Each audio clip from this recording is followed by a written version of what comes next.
Hello दोस्तों, नमस्कार। स्वागत है आप सभी का educational study point YouTube channel पे। तो देखिए दोस्तों, railway group D exam 2022 continue आपके एग्ज़ाम चल रहे हैं।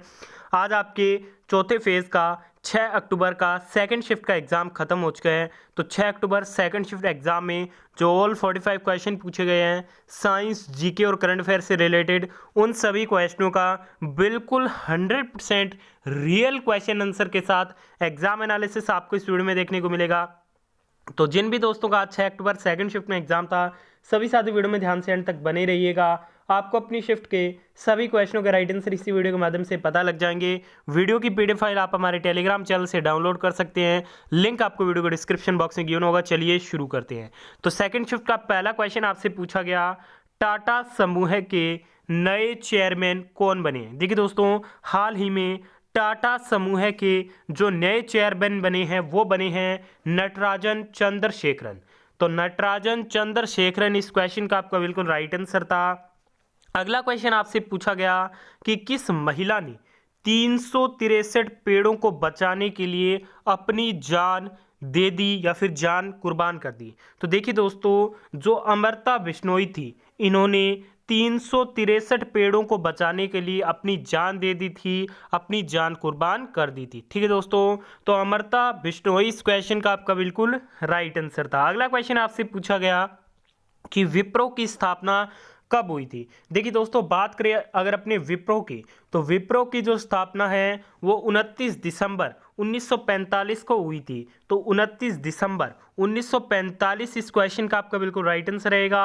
और नेक्स्ट एग्जाम में पूछा जा सकता है कि विप्रो का मुख्यालय कहाँ पे स्थित है? तो विप्रो का जो मुख्यालय है वो कहाँ पे स्थित है? तो वो आपके बेंगलुरु में स्थित है। ठीक है दोस्तों, तो मुख्यालय भी आप जरूर ध्यान में रखिएगा।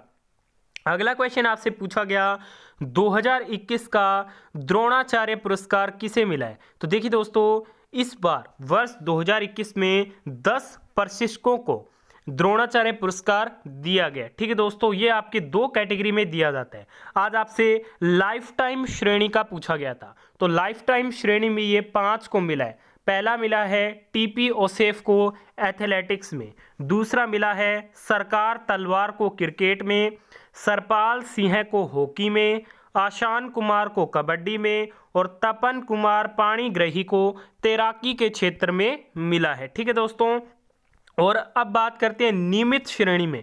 तो नियमित श्रेणी में राधाकृष्ण नायर पी को एथलेटिक्स में, संध्या गुरुंग को बॉक्सिंग में, प्रीतम सिवाच को हॉकी में, जयप्रकाश नोटियाल को पैराशूटिंग में और सुब्रमण्यम रमन को टेबल टेनिस में ये मिला है 2021 में।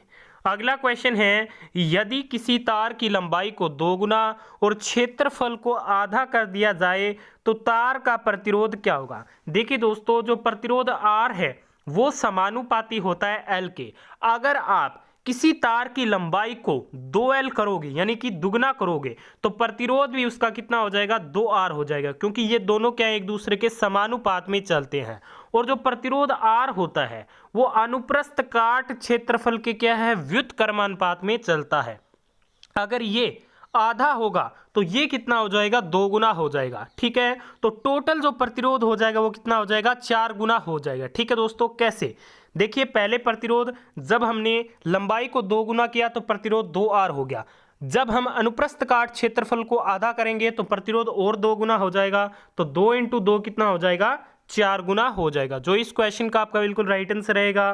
अगला क्वेश्चन पूछा गया, क्रोमोसोम की संख्या कुल कितनी होती है? तो कुल आपके 46 होती है, 23 जोड़े होते हैं। ठीक है दोस्तों, तो ये बात आपको ध्यान में रखनी है।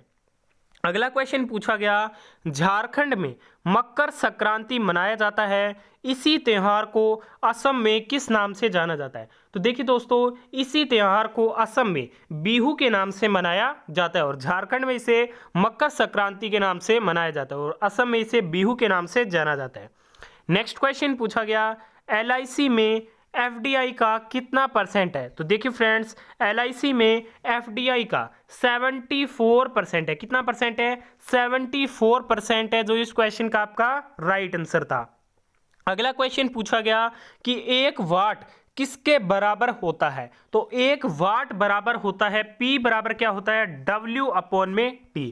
वर्क की यूनिट क्या होती है? जूल होती है। टाइम की यूनिट क्या होती है? सेकंड होती है। तो P बराबर क्या हो जाएगा? 1 जूल प्रति सेकंड। ठीक है दोस्तों, तो ये इस क्वेश्चन का आपका क्या था? बिल्कुल राइट आंसर था। अगला क्वेश्चन पूछा गया, मुंडक किससे संबंधित है? तो मुंडक जो है वो उपनिषद से संबंधित है। ठीक है दोस्तों, तो उपनिषद इस क्वेश्चन का आपका बिल्कुल आपको क्या करना था? राइट आंसर करना था।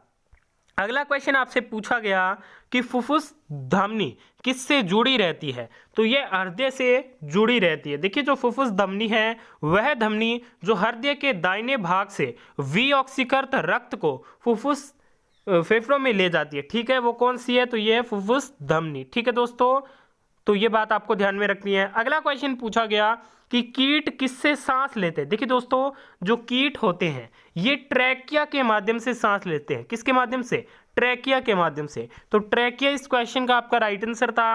अगला क्वेश्चन पूछा गया कि अनुच्छेद 89 किससे संबंधित है? देखिए दोस्तों, दो अनुच्छेद 89 है, ये संबंधित है कि भारत का उपराष्ट्रपति राज्यसभा का पदेन सभापति होगा। ठीक है दोस्तों, और राज्यसभा यथाशक्य शीघ्र अपने किसी सदस्य को अपना उपसभापति चुनेगी, और जब जब उपसभापति का पद रिक्त होगा तब तब राज्यसभा किसी अन्य सदस्य को अपना उपसभापति चुनेगी। तो ये इससे रिलेटेड है। ठीक है दोस्तों, तो ये इस क्वेश्चन का आपका क्या था? बिल्कुल राइट आंसर था। अगला क्वेश्चन आपसे पूछा गया, IMF किससे लोन लेता है?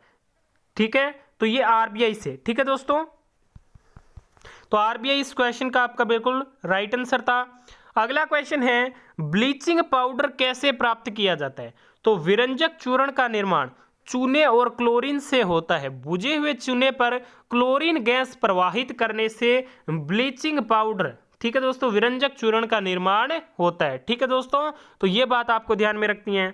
अगला क्वेश्चन पूछा गया कि राजस्थान में कौन सा अयस्क पाया जाता है? सीसा, जस्ता, जिप्सम, चांदी, संगमरमर, एस्बेस्टस और रॉक फास्फोर्ट, ये क्या है? राजस्थान में प्रमुख पाए जाने वाले अयस्क हैं। अगला क्वेश्चन पूछा गया कि विद्युत अपघटन विधि से किसका निष्कर्षण किया जाता है? तो ये तांबे का निष्कर्षण किया जाता है। अगला क्वेश्चन पूछा गया, नीला और हरे प्रकाश से कौन सा प्रकाश बनता है? तो ये श्यान प्रकाश यानी कि पिकॉक ब्लू बनता है। कौन सा कलर बनता है? पिकॉक ब्लू कलर बनता है। अगला क्वेश्चन, संसद में लैंगिक समानता बिल कब पारित किया गया? तो संसद में लैंगिक समानता बिल वर्ष 2013 में पारित किया गया। अगला क्वेश्चन पूछा गया कि मेंडल ने अलग अलग लक्षण वाले पौधों का अध्ययन क्यों किया था? तो मेंडल ने मटर के पौधे पर जो प्रयोग किया था उसमें 7 लक्षण मौजूद थे। तने की ऊंचाई, फूल का रंग, फूल की स्थिति, फली का आकार। ठीक है दोस्तों, तो ये आपका राइट आंसर था। अगला क्वेश्चन पूछा गया कि mango shower is related to which state? तो ये आपके कर्नाटका से संबंधित है। तो कर्नाटका इस क्वेश्चन का राइट आंसर था। अगला क्वेश्चन पूछा गया, आर्टिकल 44 किससे संबंधित है? तो ये नागरिकों के लिए एक समान सिविल संहिता यानी कि समान नागरिक संहिता से संबंधित है। नेक्स्ट क्वेश्चन पूछा गया, अम्ल वर्षा किसे कहते हैं?